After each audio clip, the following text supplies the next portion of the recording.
Alice's Adventures in Wonderland. Chapter 5. Advice from a Caterpillar. The caterpillar and Alice looked at each other for some time in silence.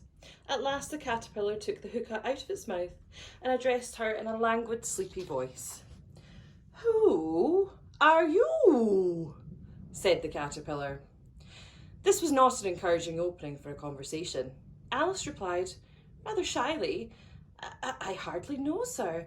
Just at present, at least I know who I was when I got up this morning, but I think I must have been changed several times since then. "What do you mean by that?" said the caterpillar sternly. "Explain yourself." "I can't explain myself, I'm afraid, sir," said Alice, "because I'm not myself, you see." "I don't see," said the caterpillar. "I'm afraid I can't put it more clearly," Alice replied very politely, "for I can't understand it myself to begin with, and being so many different sizes in a day is very confusing." "It isn't," said the caterpillar. "Well, perhaps you haven't found it so yet," said Alice, "but when you have to turn into a chrysalis, you will someday, you know, and then after that into a butterfly, I should think you'll feel a little queer, won't you?" "Not a bit," said the caterpillar. "Well, perhaps your feelings may be different," said Alice. "All I know is, it would feel very queer to me." "You?" said the caterpillar contemptuously. "Who are you?" Which brought them back again to the beginning of the conversation. Alice was a little irritated at the caterpillar's making such very short remarks, and she drew herself up and said very gravely, "I think you ought to tell me who you are first." "Why?" said the caterpillar. Here was another puzzling question, and as Alice could not think of any good reason, and as the caterpillar seemed to be in a very unpleasant state of mind, she turned away. "Come back," the caterpillar called after her. "I've something important to say." This sounds promising, certainly. Alice turned and came back again. "Keep your temper," said the caterpillar. "Is that all?" said Alice, swallowing down her anger as well as she could. "No," said the caterpillar. Alice thought she might as well wait, as she'd had nothing else to do, and perhaps after all it might tell her something worth hearing. For some minutes it puffed away without speaking, but at last it unfolded its arms, took the hookah out of its mouth again, and said, "So, you think you've changed, do you?" "I'm afraid I am, sir," said Alice. "I can't remember things as I used, and I don't keep the same size for 10 minutes together." "Can't remember what things?" said the caterpillar. "Well, I've tried to say, 'How doth the little busy bee?' but it came out different," Alice replied in a very melancholy voice. "Repeat. 'You are old, Father William,'" said the caterpillar. Alice folded her hands and began. "You are old, Father William," the young man said, "and your hair has become very white, and yet you incessantly stand on your head. Do you think, at your age, it is right?" "In my youth," Father William replied to his son, "I feared it might injure the brain, but now that I'm perfectly sure I have none, why, I do it again and again." "You are old," said the youth, "as I mentioned before, and you have grown most uncommonly fat, yet you turned a back somersault in at the door. Pray, what was the reason for that?" "In my youth," said the sage, as he shook his grey locks, "I kept all my limbs very supple. By the use of this ointment, 1 shilling the box. Allow me to sell you a couple?" "You are old," said the youth, "and your jaws are too weak for anything tougher than suet. Yet you finished the goose with the bones and the beak. Pray, how did you manage to do it?" "In my youth," said his father, "I took to the law and argued each case with my wife, and the muscular strength which it gave to my jaw has lasted the rest of my life."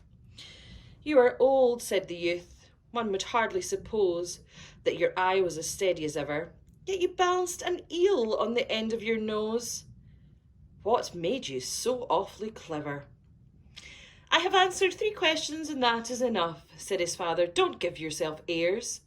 Do you think I can listen all day to such stuff? Be off, or I'll kick you down the stairs." "That is not said right," said the caterpillar. "Not quite right, I'm afraid," said Alice timidly. "Some of the words got altered." "It was wrong from the beginning to the end," said the caterpillar decidedly, and there was silence for some minutes. The caterpillar was first to speak. "What size do you want to be?" "Oh, I'm not particular as to size," Alice replied hastily. "Only one doesn't like changing so often, you know." "I don't know," said the caterpillar. Alice said nothing. She had never been so much contradicted in all her life before, and she felt that she was losing her temper.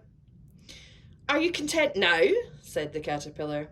"Well, I should like to be a little larger, sir, if you wouldn't mind," said Alice. 3 inches is such a wretched height to be." "It is a very good height indeed," said the caterpillar angrily, rearing itself upright as it spoke. It was exactly 3 inches high. But I'm not used to it," pleaded poor Alice in a piteous tone, and she thought to herself, "I wish the creatures wouldn't be so easily offended." "You'll get used to it in time," said the caterpillar, and put the hookah into its mouth and began smoking again. This time Alice waited patiently until it chose to speak again.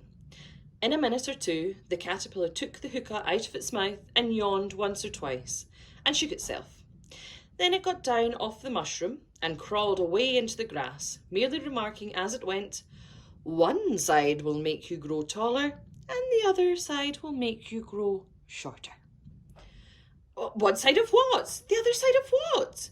thought Alice to herself. "Of the mushroom," said the caterpillar, just as if she had asked it out loud, and in another moment it was out of sight. Alice remained looking thoughtfully at the mushroom for a minute, trying to make out which were the 2 sides of it. And as it was perfectly round, she found this a very difficult question. However, at last she stretched her arms round it as far as they would go and broke off a bit of the edge with each hand. "Oh, and now which is which?" she said to herself, and nibbled a little of the right-hand bit to try the effect. The next moment she felt a violent blow underneath her chin. It had struck her foot. She was a good deal frightened by this very sudden change, but she felt that there was no time to be lost as she was shrinking rapidly, so she set to work at once to eat some of the other bit. Her chin was pressed so closely against her foot that there was hardly room to open her mouth. But she did it at last and managed to swallow a morsel of the left-hand bit. "Come, my head's free at last," said Alice in a tone of delight, which changed into alarm in another moment when she found that her shoulders were nowhere to be found at all. All she could see when she looked down was an immense length of neck, which seemed to rise like a stalk out of the sea-green leaves that lay before her. "What can all that green stuff be?" said Alice. "And where have my shoulders got to? And oh, my poor hands, how is it that I can't see you?" She was moving them about as she spoke, but no result seemed to follow, except a little shaking amongst the distant green leaves. As there seemed to be no chance of getting her hands up to her head, she tried to get her head down to them, and was delighted to find that her neck would bend about easily in any direction, like a serpent. She had just succeeded in curving it down into a graceful zigzag, and was going to dive in amongst the leaves, when she found to be nothing but the tops of trees under which she had been wandering, when a sharp hiss made her draw back in a hurry. A large pigeon had flown into her face and was beating her violently with its wings. "Serpent!" screamed the pigeon. "I'm not a serpent," said Alice indignantly. "Let me alone." "Serpent, I say again," repeated the pigeon, but in a more subdued tone, and added with a kind of sob, "I've tried every way, and nothing seems to suit them." "I haven't the least idea what you're talking about," said Alice. "I've tried the roots of the trees, and I've tried banks, and I've tried hedges," the pigeon went on without attending to her. "But those serpents, there's no pleasing them." Alice was more and more puzzled, but she thought there was no use in saying anything more till the pigeon had finished. "And if it wasn't trouble enough hatching the egg," said the pigeon, "but I must be on the lookout for serpents night and day. I haven't had a wink of sleep these 3 weeks." "Well, I'm very sorry you've been annoyed," said Alice, who was beginning to see its meaning. "And just as I'd taken the highest tree in the wood," continued the pigeon, raising its voice to a shriek, "and just as I was thinking I should be free of them at last, they must come wriggling down from the sky. Ah, serpent!" "But I'm not a serpent, I tell you," said Alice. I'm a... "Well, what are you?" said the pigeon. "I can see that you're trying to invent something, I'm a little girl, said Alice rather doubtfully, as she remembered the number of changes she'd gone through that day. A likely story indeed, said the pigeon in a tone of deepest contempt. I've seen many good little girls in my time, but never one with such a neck like that. No, no, you're a serpent, and there's no use denying it. I suppose you'll be telling me next that you've never tasted an egg. I have tasted eggs, certainly, said Alice, who was a very truthful child. But little girls eat eggs quite as much as serpents do, you know. I don't believe it, said the pigeon, but if they do, why then there's some kind of serpent. That's all I can say. This was such a new idea to Alice that she was quite silent for a minute or two, which gave the pigeon opportunity of adding, You're looking for eggs. I know that's well enough. And what's it matter to me whether you're a little girl or a serpent? It matters a good deal to me, said Alice hastily, but I'm not looking for eggs as it happens, and if I was, I shouldn't want yours. I don't like them raw. Well, be off then, said the pigeon in a sulky tone, as it settled down again into its nest. Alice crouched down among the trees as well as she could, for her net kept getting entangled amongst the branches, and every now and then she stopped to untwist it.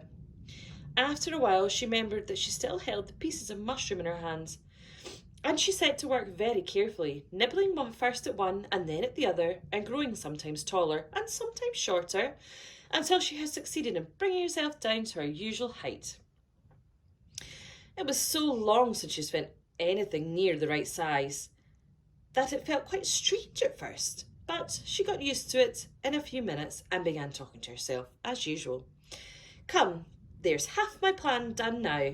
How puzzling all these changes are. I'm never sure what I'm going to be 1 minute from another.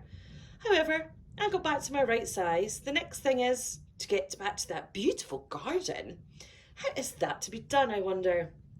As she said this, she came suddenly upon an open place with a little house in it about 4 feet high. Whoever lives there, thought Alice. Oh, it'll never do to come upon them this size. Why, I should frighten them out their wits. So she began nibbling at the right-hand bit again, and did not venture to go near the house till she had brought herself down to 9 inches high.